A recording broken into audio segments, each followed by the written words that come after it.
Você tem vontade de falar de Deus para as outras pessoas e não sabe como? Falar com Deus e falar de Deus pode não ser muito fácil para algumas pessoas, mas Deus nos dá estratégias e com toda certeza essas estratégias funcionam e de certa forma fica fácil comunicar o plano e o propósito de Deus às pessoas que estão à nossa volta. E hoje nós vamos conhecer a história do missionário Marcelo Maia.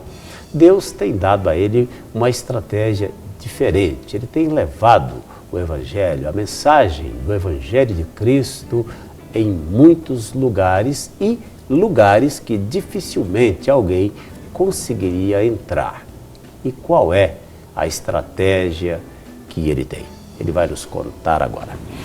Marcelo, boa noite e bem-vindo ao programa. Boa noite. Bom te receber. É um privilégio estar aqui com o senhor. Privilégio também para mim poder te receber, viu? Vamos conhecer um pouco da sua história, como é que se deu a sua conversão. Aliás, de onde veio o Marcelo? Em que família nasceu o Marcelo? Sim, eu sou da família Maia, faço questão de trazer o sobrenome, o meu pai sempre ensinou, meu filho, se você esqueceu de tudo que nós ensinamos para você, não esqueça que você é um Maia.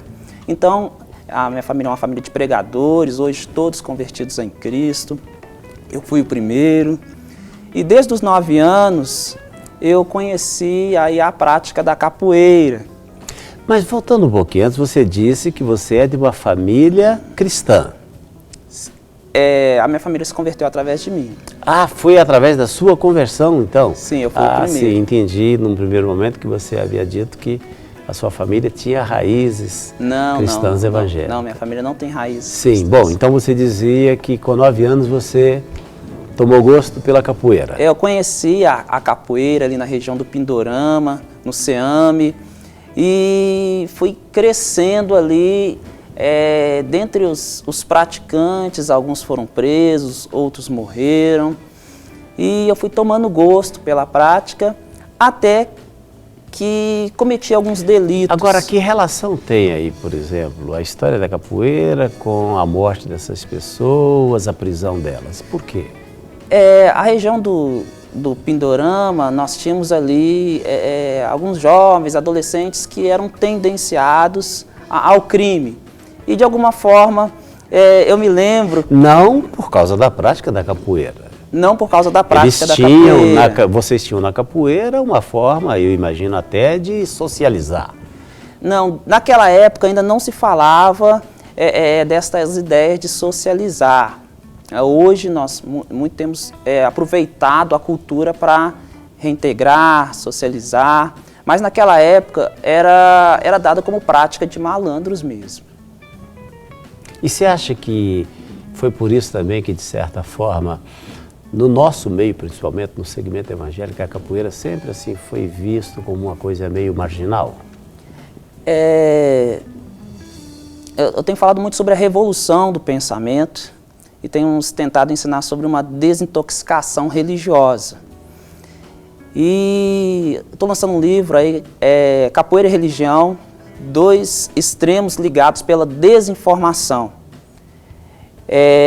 Muita falta de informação e as pessoas vão repetindo ou de alguma forma apenas, como não conhecem, dizem que não presta ou que associam as coisas que veio da África com coisas más, ou dizendo que coisas de favela, de gueto e que essas coisas Deus não estaria nisso.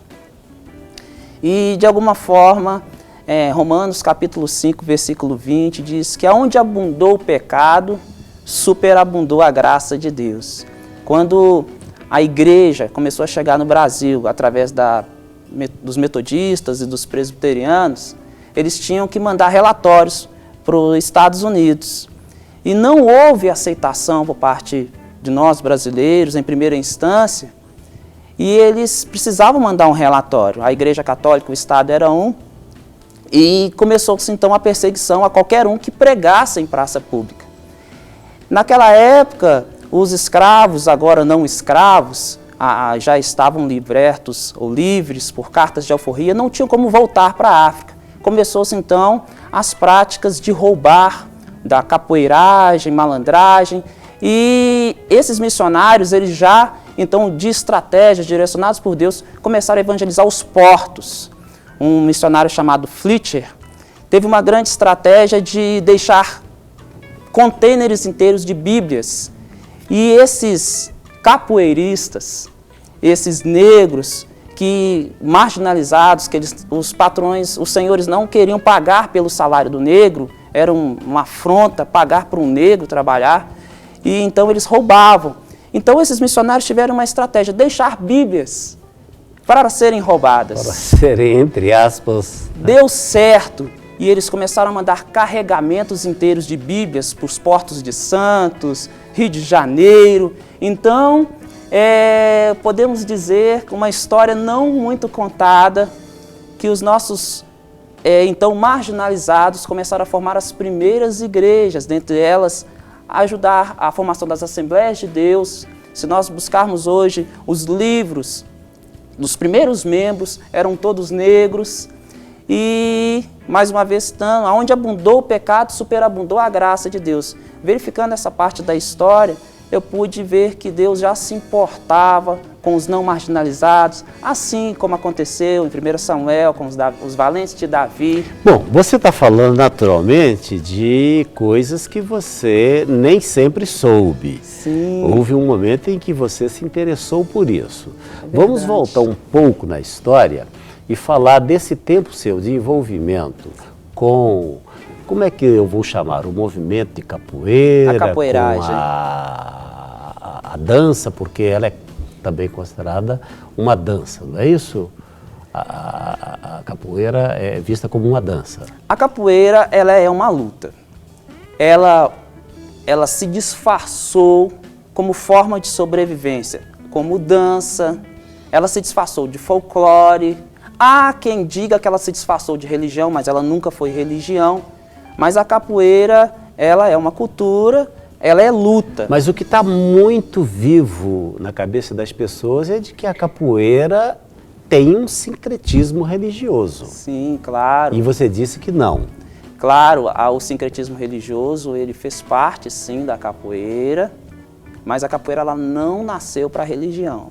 Ela se disfarçou de diversas vertentes, sim, e na cabeça, até mesmo dos manuais de guerra espiritual, começaram a fazer associações sem fundamentações. Eu sou um pesquisador há mais de 20 anos da capoeira, entrevistando mestres, entrevistando historiadores, viajando aí para fazer documentários a fim de desmistificar e trazer aí para as escolas de missões uma nova ferramenta e que tem dado certo. Bom, nós vamos ter mais 2 minutinhos só de conversa, aproveitando nesse bloco, claro que vamos continuar no próximo, mas aproveitando esses 2 minutos que ainda temos, voltando lá no início da nossa conversa, você disse que com 9 anos você começou a descobrir, não é, a capoeira, tomou gosto por ela e tal, mas você não tinha vivido ainda a sua experiência de conversão. Verdade. A sua experiência de conversão se deu dentro desse movimento capoeirista?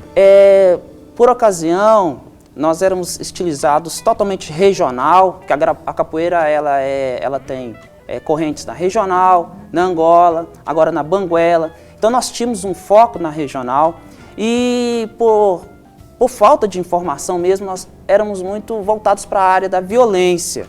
Hoje, estudando a capoeira, nós temos tentado separar e ensinar isso para os grupos que violência é violência e capoeira é capoeira. E mais naquela época ali, de alguma forma, aquilo fazia parte do nosso crescimento e eram muitos brigões. E então eu era visto, até mesmo os apelidos dados, como um brigão. O apelido era Marcelo Bocão, depois veio ser Ligeirinho, e estava sempre envolvido em alguma briga e conhecido na região do Pindorama como um brigão. E batendo e brigando ali, eu tive uma experiência muito forte, onde que tive o desprazer de machucar um homem que já era adulto, num jogo de futebol, com golpes de capoeira, numa resposta ali, ele estava me batendo, eu era franzino, eu era magrelo, e ele não imaginou que ele pudesse perder para mim naquela luta. Ele perdeu os 4 dentes da frente, ele teve que fazer uma plástica depois, e eu tive que dar uma fugida para o Rio de Janeiro, sair um pouco aqui do cenário, e nesse processo eu encontrei, o Senhor Jesus me encontrou, onde eu pude voltar para tentar resolver essas coisas No feias. próximo bloco você vai falar de como foi esse encontro com Jesus, tá bom? Essa é mais uma daquelas histórias que a gente procura trazer aqui ao programa com a proposta de levar até você a certeza de que quando Jesus entra na vida de uma pessoa, tudo muda e muda para melhor.